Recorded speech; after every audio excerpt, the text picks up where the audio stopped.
Welcome to PD TV. AP ప్రభుత్వం అతి త్వరలోనే గ్రామ సచివాలయ వ్యవస్థలో భారీగా మార్పులు చేయబోతూ ఉన్నారు. వ్యవస్థను పూర్తిగా సర్దుబాటు చేయబోతున్నారు, ప్రక్షాళన చేయబోతున్నారంటూ వార్తలు వస్తున్న నేపథ్యంలో ఏపీ ప్రభుత్వం సచివాలయ వ్యవస్థ మీద ఏ విధంగా ముందుకు వెళ్ళే అవకాశం ఉంది, మార్పులు ఏ విధంగా చేసే అవకాశం ఉంది, ఇటు వాలంటీర్ వ్యవస్థ గురించి కూడా ప్రభుత్వం ఏ విధంగా ఆలోచన చేస్తూ ఉందో సందీప్ గారిని అడిగి తెలుసుకుందాం. సార్, ముందుగా ప్రభుత్వం వాలంటీర్ వ్యవస్థ గురించి ఒక స్పష్టత ఇవ్వకపోయినా కొనసాగిస్తామని చెప్తూ ఇప్పటి వరకు కూడా వచ్చారు. అయితే ఏకంగా ఇప్పుడు సచివాలయ వ్యవస్థనే మార్పు చేయబోతున్నారు, రద్దు చేయబోతున్నారంటూ వార్తలు వస్తున్నాయి. అలా వాస్తవం ఏంటి, ఎలాంటి మార్పులు జరిగే అవకాశం ఉంది?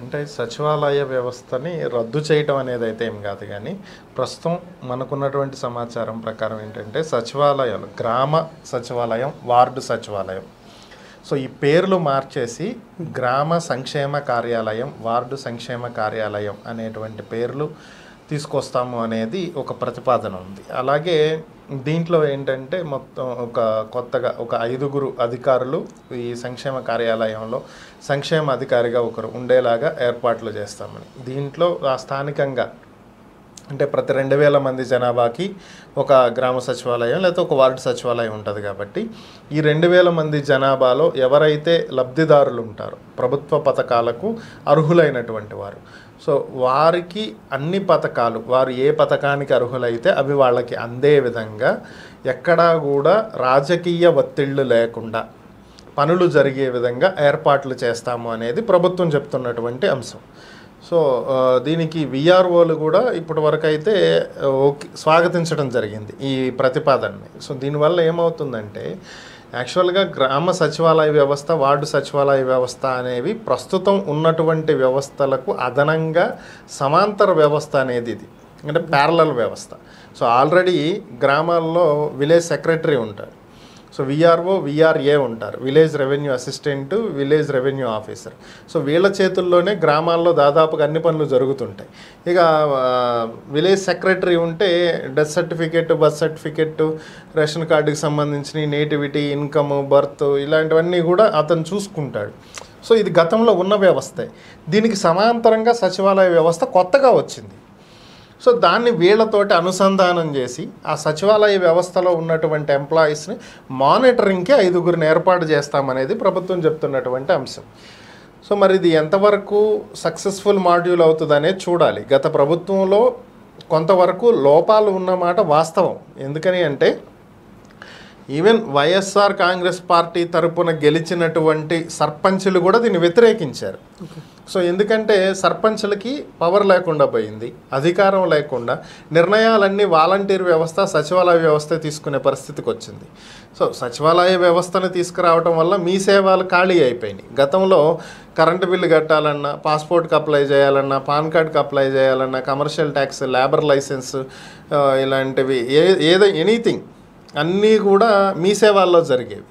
సో ఈ సచివాలయ వ్యవస్థ వచ్చిన తర్వాత అన్ని సచివాలయాల్లో జరుగుతున్నాయి. దాదాపు మీ సేవలు పక్కకి వెళ్ళిపోయినాయి. సో దాంతో వాళ్ళు గొడవలకి దిగారు, ధర్నాలు చేశారు. సో ఇట్లా అన్నీ సచివాలయాలకే అప్పగించేయటం, వాటి మీద మానిటరింగ్ అనేది లేకపోవటం వల్ల కొంత ఇబ్బందికరమైన పరిస్థితులు ఉన్నాయి అనేది అప్పటి నుంచి మాట్లాడుకున్నటువంటి అంశమే. సో వాటిని సరిచేస్తామని ఈ ప్రభుత్వం చెప్తుంది. ఆ సరిచేసేవి హేతుబద్ధంగా ఉంటే ఏ ప్రాబ్లం ఉండదు. హేతుబద్ధంగా లేకుండా నిర్ణయాలు తీసుకుంటే మాత్రం మళ్ళీ కొత్త సమస్యలు తలెత్తుతాయి. ఇప్పుడు వరకు ఉన్న సచివాలయ వ్యవస్థలో దాదాపుగా 10 మంది ఒక్కొక్క ఎంప్లాయీ అయితే ఉండేవాళ్ళు సచివాలయంలో.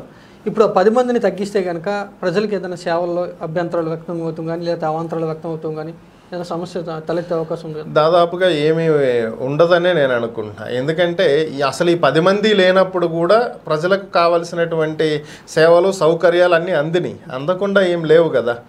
ఇప్పుడు విఆర్ఏ, విఆర్ఓ, విలేజ్ అసిస్టెంట్ వీళ్ళు ఉన్నప్పుడు కూడా పెన్షన్లు కాకపోతే ఇంటికి వెళ్ళేవి కాదేమో, దానికి దీనికి సంబంధం లేదు. పెన్షన్లు ఇస్తున్నది వాలంటీర్ వ్యవస్థ. సో కాబట్టి అదొకటి తప్పితే వీళ్ళకి కావలసినటువంటి పథకాలు అప్లై చేసేది కానీ, వీళ్ళకి వచ్చేది కానీ ఏదైనా సరే అన్నీ యథావిధిగా జరిగినాయి. కాకపోతే కొన్ని సర్టిఫికేట్స్ కావాలంటే ఎంఆర్ఓ ఆఫీస్కో, ఆర్ఐ ఆఫీస్కో వెళ్ళాల్సి వచ్చేది. ఇప్పుడు అవన్నీ లేకుండా సచివాలయంలోనే ప్రింట్ తీసి ఇస్తున్నారు. అదొక్కటే డిఫరెన్స్ తప్ప రిమైనింగ్ అన్నీ యాజ్ ఇట్ ఈజ్ అన్నీ అప్పుడు కూడా జరిగినాయే కదా. అప్పుడు ఏమి పనులు ఆగిపోలేదుగా.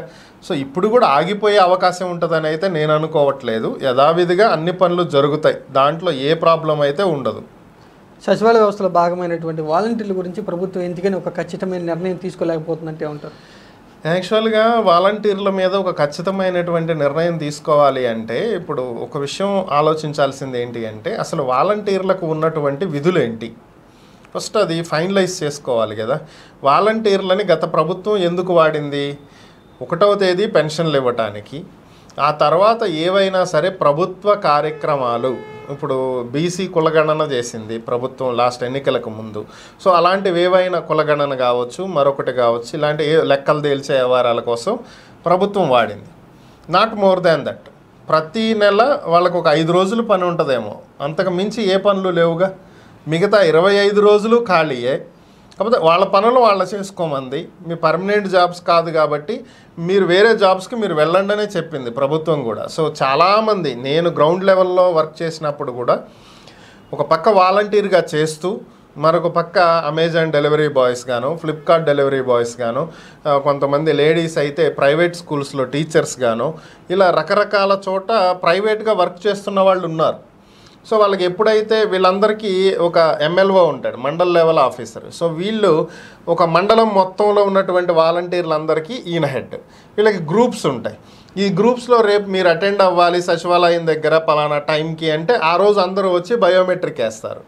సో ఆ రోజు వచ్చి అక్కడ ఏంటి ప్రభుత్వం ఏం చెప్తుంది, ఏం ఫాలో అవ్వాలి, ఏం డెసిషన్స్ ప్రజల్లోకి తీసుకెళ్ళాలి ఏంటనేది ఆ రోజు డిసైడ్ చేసుకుంటారు. అవి తప్పితే వేరే పనులేమీ లేవు వాళ్ళకి. సో ఇప్పుడు ప్రభుత్వం ఏం ఆలోచిస్తుంది, అందులోనూ 1,00,000 మంది రిజైన్ చేసి ఉన్నారు ఎలక్షన్ టైంలో. ఇప్పుడు వాలంటీర్ వ్యవస్థను కొనసాగించాలంటే ప్రభుత్వం ముందున్నది 2 సవాళ్ళు. ఒకటి, రిజైన్ చేసిన 1,00,000 మందిని తీసుకోవాలా వద్దా అనేది ఒక ప్రశ్న.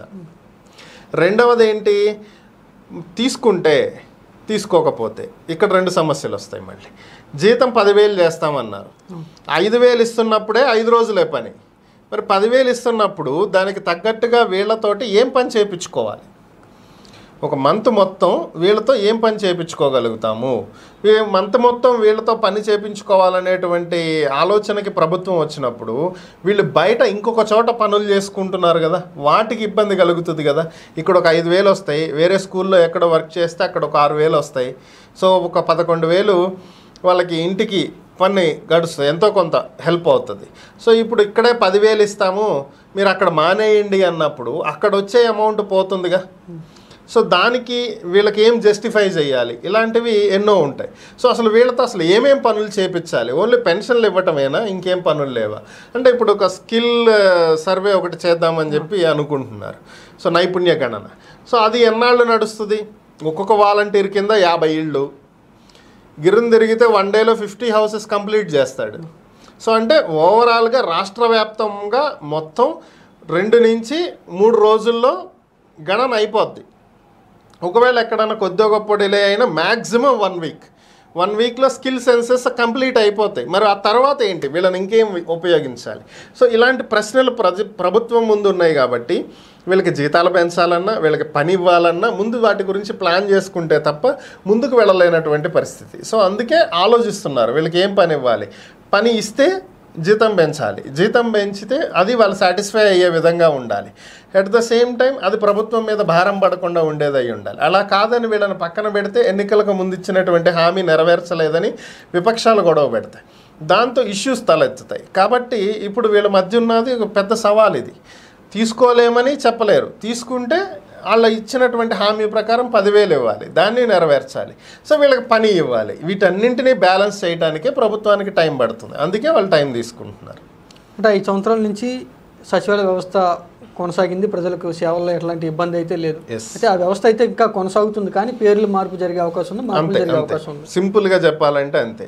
యాజ్ ఇట్ ఈజ్ సచివాలయ, గ్రామ వార్డు సచివాలయ వ్యవస్థలు కొనసాగుతాయి. వాటిల్లో ఏ మార్పు ఉండదు, కేవలం వాటి పేర్లని మాత్రమే మారుస్తున్నారు. సంక్షేమ కార్యాలయాలు అని చెప్పి మార్పు చేస్తున్నారు. వాళ్ళని మానిటర్ చేయడానికి ఒక హైర్ అథారిటీని నియమించబోతున్నారు, సంక్షేమ అధికారిని. సో దానివల్ల ఏమవుతుందంటే అసలు సచివాలయాల్లో ఏం పని జరుగుతుంది అనేది ఒక క్లారిటీ వచ్చేటువంటి అవకాశం అనేది ఉంటుంది. బేసిక్గా 10 మంది ఉంటున్నారు, ఫుల్ టైం 10 మందికి వర్క్ ఉంటుందా, ఏం చేస్తున్నారు, ఏంటి, ఎంత ఫ్రీ టైం ఉంటుంది, వీళ్ళని అదర్ వర్క్స్కి ఏ విధంగా ఉపయోగించుకోగలుగుతాము, ఇట్లా అనేక రకాలైనటువంటి అంశాలు ఉంటాయి. కాబట్టి వాటికి ఒక మానిటరింగ్ వ్యవస్థను తీసుకురావాలనే ప్రయత్నం ప్రభుత్వం చేస్తుంది. అంతకు మించి అయితే ఏం లేదు. సచివాలయ వ్యవస్థ రద్దు అనేటువంటి వార్తలు అయితే అవాస్తవం. పూర్తిగా అవాస్తవం. సచివాలయ వ్యవస్థని రద్దు చేసే ఉద్దేశంలో అయితే ప్రభుత్వం లేదు. ఇది కేవలం పేరు మార్చేటువంటి ఉద్దేశంలో ఉంది. ఇంకొంతమందిని దాంట్లో అదనంగా చేర్చి ఉన్నటువంటి వాళ్ళని మానిటర్ చేస్తూ ఇంకా బెటర్గా దాన్ని ఎలా రిఫైన్ చేయగలుగుతామనే దాని మీదే ఆలోచనలు జరుగుతున్నాయి. Okay, thank you.